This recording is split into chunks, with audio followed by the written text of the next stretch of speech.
बिस्मिल्लाहिर्रहमानिर्रहीम। आज हम क्लास 9 बायोलॉजी का जो चैप्टर नंबर 2 है उसमें क्वेश्चन नंबर 3 इसकी बात कर रहे हैं। और क्वेश्चन नंबर 3 है, explain how biologist use scientific method to solve the mysteries of addressing the malarial problem. यानी देखें, यहाँ पे हमने जो चैप्टर स्टार्ट किया था ना, उसमें मैंने बताया था बायोलॉजिकल प्रॉब्लम का हल निकालना, ये कहलाता है बायोलॉजिकल मेथड। तो मलेरिया जो है ये क्या है, ये एक प्रॉब्लम है। इस प्रॉब्लम को जो बायोलॉजिस्ट हैं वो कौन से ज़रिए से सॉल्व करते हैं? साइंटिफिक मेथड के ज़रिए से। सिर्फ इस प्रॉब्लम को नहीं, जितने भी प्रॉब्लम्स हैं बायोलॉजी में, जितने भी, चाहे वो बीमारी के रिलेटेड हैं, एनवायरनमेंट के रिलेटेड हैं, जेनेटिक्स के रिलेटेड हैं, फार्मेसी के रिलेटेड हैं, तो ये तमाम प्रॉब्लम जो है ये साइंटिस्ट सॉल्व करते हैं। कौन से ज़रिए से? साइंटिफिक मेथड के ज़रिए से। तो इस पे हमने 2 दिन लेक्चर भी लिए, फिर भी हम आज इस पे बात कर रहे हैं क्योंकि ये आपकी जो बुक है उसका हिस्सा है। और यहाँ पे अब प्रॉब्लम लिया गया है। प्रॉब्लम क्या है? मलेरिया की बीमारी जो है, बहुत ही अहम क्वेश्चन है। अहम इसलिए है क्योंकि इसमें एक तो आपको मलेरिया की बीमारी के बारे में इंफॉर्मेशंस मिल रही हैं और साथ साथ उस मलेरिया की बीमारी का जो हल है, जो उसका सॉल्यूशन जो निकाला जाता है, उसका तरीका भी बताया जा रहा है। तो सबसे पहले तो हम थोड़ा सा मलेरिया को डिस्कस कर लेते हैं कि मलेरिया जो बीमारी है, इसका जो वर्ड है मलेरिया, ये 2 इटालियन वर्ड से लिया गया है। ठीक है, एक वर्ड है माला। माला का मतलब क्या बच्चे? इसका मतलब है बेड, खराब। जबकि एरिया, ये वो आला एरिया नहीं, AREA, तो एरिया किसे कहते हैं? एयर को। तो मलेरिया का क्या मतलब हो जाएगा? बेड एयर, खराब हवा। क्योंकि ये बीमारी तब होती है जब मच्छर जो है होते हैं किसी जगह पे, मच्छर से लगती है ना। तो मच्छर कौन सी जगह पे होते हैं? जहाँ पे हवा जो है, एटमॉस्फेयर, वो गंदी हो, खराब हो। ठीक है, तो फिर आगे है कि it is an infectious disease. Infection से वर्ड बना, इन्फेक्शियस डिजीज। और ये जो है ये एक मॉस्कीटो, मच्छर के काटने से लगती है इंसान को, आपको पता है। और वो मच्छर जो है लाजमी है कि वो क्या हो? फीमेल हो, मेल नहीं, फीमेल। और उसकी जो उसका नाम है वो है फीमेल एनोफिलस मॉस्कीटो। तो फीमेल जो है इसका जेंडर हो गया, एनोफिलस जो है ये इसकी क्लासिफिकेशन में आता है, और मॉस्कीटो है ये। अब ये जो मलेरिया है ये क्या है बच्चे? It is a biological problem. मैंने बताया ना आपको।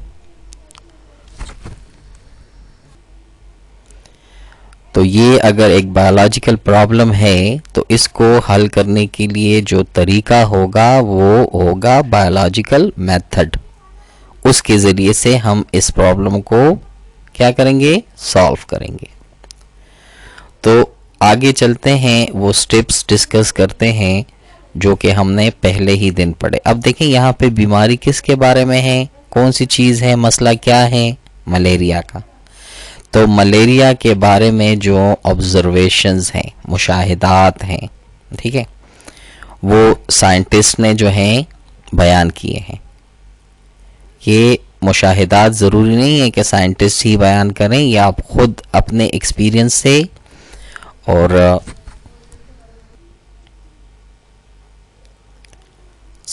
ये साइंटिस्ट ज़रूरी नहीं है कि हल करें। हम लोग जो हैं कॉमन ऑब्जर्वेशन से इसको देख सकते हैं, परख सकते हैं, ऑब्जर्वेशन कर सकते हैं। जैसे कि देखिए, पहला पॉइंट क्या है कि जो मलेरिया का पेशेंट होता है, मरीज़ होता है, वो क्या फील करता है? चिल्स। ठीक है, उसका जो जिस्म है वो कांप रहा होता है, थरथराहट जिसे कहते हैं ना। एंड फीवर, उसको बुखार भी होता है। ये अब इसकी अलामात भी हो गई और ऑब्जर्वेशंस भी हो गई, मलेरिया की अलामात और ऑब्जर्वेशंस। फिर नेक्स्ट ऑब्जर्वेशन क्या है कि people living in low marshy areas, ठीक है, मार्शी एरियाज जहाँ पे तालाब हो, बंद पानी हो, जिसका वो जिस जगह से पानी जो है वो गुजरता ना हो, ठीक है, तो उस जगह पे जो हवा है वो गंदी हो जाएगी और वहाँ के जो लोग हैं वो किस चीज़ के बीमार हो जाएंगे, उनको बीमारी किस चीज़ की लग जाएगी, मलेरिया की। तो ये ऑब्जर्वेशंस हो गई ना। फिर तीसरी ऑब्जर्वेशन क्या है कि कोई अगर वो गंदा पानी पी ले तो क्या उसको मलेरिया होगा? नहीं, डू नॉट डेवलप मलेरिया। देखिए, मलेरिया गंदा पानी पीने से नहीं होता, बल्कि मलेरिया जो है उस गंदे पानी या गंदे एनवायरनमेंट में जो मच्छर हैं उनके काटने से होता है। जब वो मच्छर इंसान को काटता है तो उनसे जो जरासीम हैं वो हमारी ब्लड में चले जाते हैं और ब्लड में जाने के बाद लिवर में चले जाते हैं और लिवर से जो है ये फिर पूरी बॉडी के अंदर फैल जाते हैं। तो उससे फीवर होता है इंसान को, चिल्स होती हैं, ठीक है। तो अब ये तीन ऑब्जर्वेशन कॉमन सी ऑब्जर्वेशन है, लेकिन एक साइंटिस्ट है जिसका नाम है लेवेरन, आपको यहाँ पे स्क्रीन पे नज़र आ रहा होगा। लेवेरन ने जो है ऑब्जर्वेशन की थी और लेवेरन जो था ये कौन सा साइंटिस्ट था? फ्रांसीसी सर्जन था। ये सर्जन मैंने बताया था ना, जो ऑपरेशंस करते हैं। तो उसने क्या किया था? सबसे पहले उसने ऑब्जर्वेशन की थी। एक मलेरिया का पेशेंट आया उसके पास, तो जब लेवेरन ने उसके ब्लड को ऑब्जर्व किया, ब्लड को यहाँ पे देखिए ना, ब्लड, क्योंकि ये ब्लड के अंदर इसके जो जरासीम होते हैं, तो उस ब्लड के अंदर उसको छोटे छोटी टाइनी क्रिएचर्स नजर आए, एक मखलूक सी नजर आई। क्रिएचर मीन मखलूक। सो इन टाइनी क्रिएचर का नाम जो था उन्होंने नाम दिया इसको प्लाज्मोडियम। तो नोट करें कि प्लाज्मोडियम जो है ये जरासीम है जो कि फीमेल एनोफिलिस मॉस्किटो से निकलने के बाद जो है पेशेंट की बॉडी में दाखिल होते हैं और फिर उसको बीमार कर देते हैं। पहले तो वो पेशेंट नहीं होता, पहले तो हेल्दी होता है, लेकिन जब ये जो प्लाज्मोडियम दाखिल होंगे हेल्दी पर्सन की बॉडी के अंदर, तो उसके बाद जो है ये उस हेल्दी पर्सन को पेशेंट बना देंगे। तो ये ऊपर वाली जो 3 पॉइंट है ये भी ऑब्जर्वेशंस हैं, ये जो नीचे पॉइंट है ये भी, लेकिन ये ऑब्जर्वेशन है लेवेरन का जो कि एक फ्रेंच सर्जन था आर्मी का। तो ये स्टेप 1 हो गया। अब स्टेप नंबर 2, तो मैंने आपको बताया था ना, हाइपोथेसिस। हाइपोथेसिस किसे कहते हैं? फर्जी बात, जिसमें कि शक की गुंजाइश हो कि ये ठीक है या गलत है।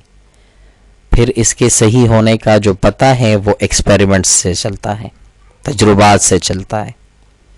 तो अब हाइपोथेसिस ज़रूरी नहीं है, ये जो फर्जी बात है ना, ये 1 भी हो सकती है, 2 भी हो सकती हैं, 3, 5, जितनी ज़्यादा हाइपोथेसिस होंगी उतना ही जो है हमें अपने क्वेश्चन का जो आंसर है वो मिलेगा, उतना ही हम जो है बायोलॉजिकल प्रॉब्लम को आसानी से हल करेंगे।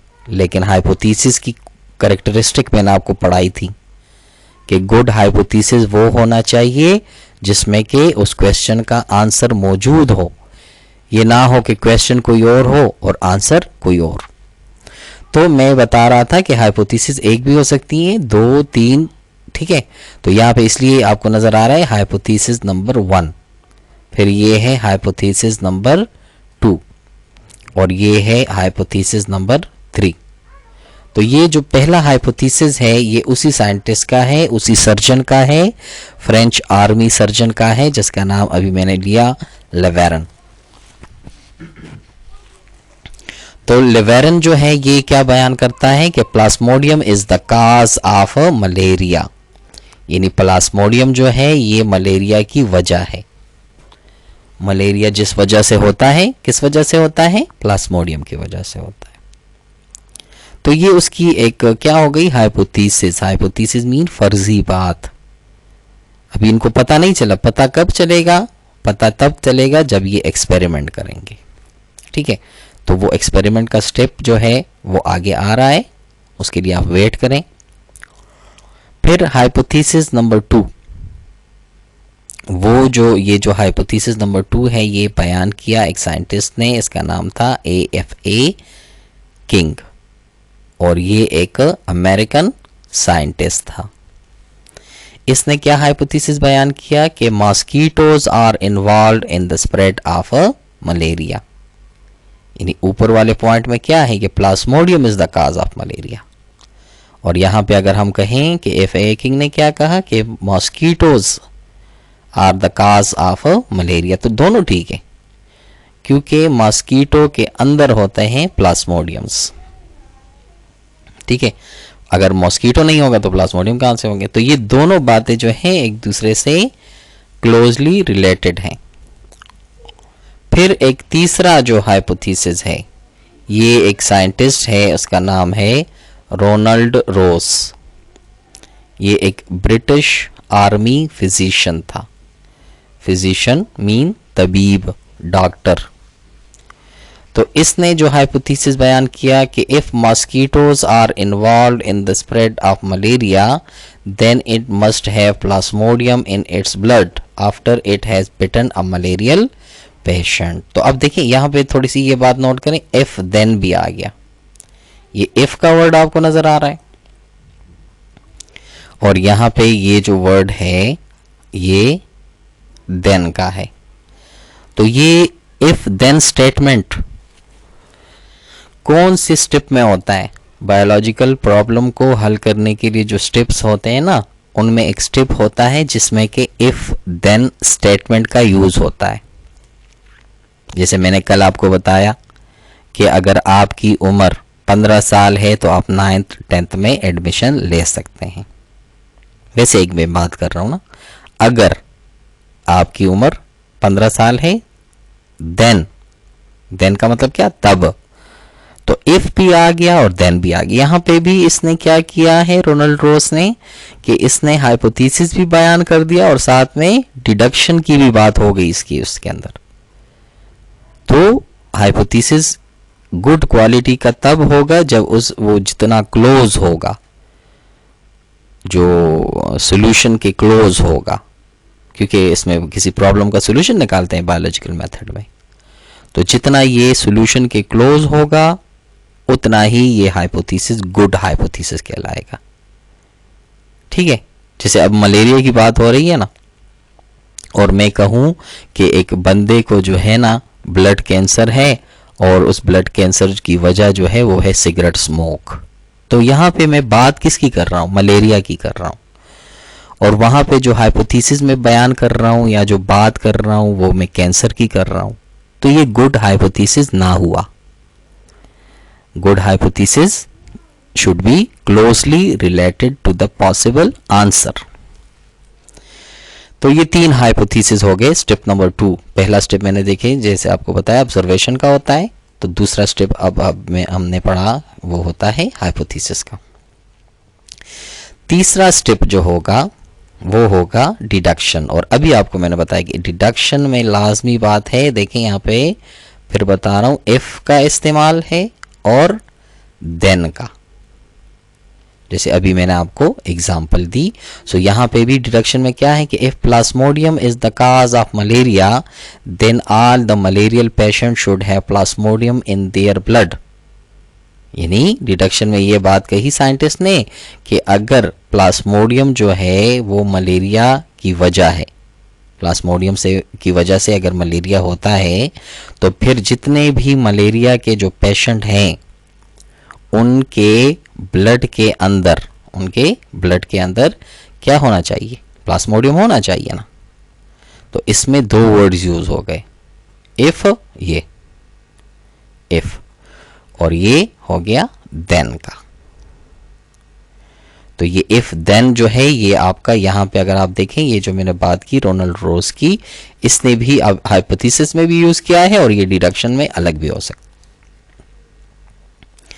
अब बात करते हैं बच्चे कि जो बात उन्होंने कही ना कि प्लाज्मोडियम की वजह से मलेरिया होती है, तो क्या पता ये बात गलत हो, ठीक हो, इसका पता कैसे चलेगा? इसका पता चलेगा स्टेप नंबर 4 जो कि है एक्सपेरिमेंट्स।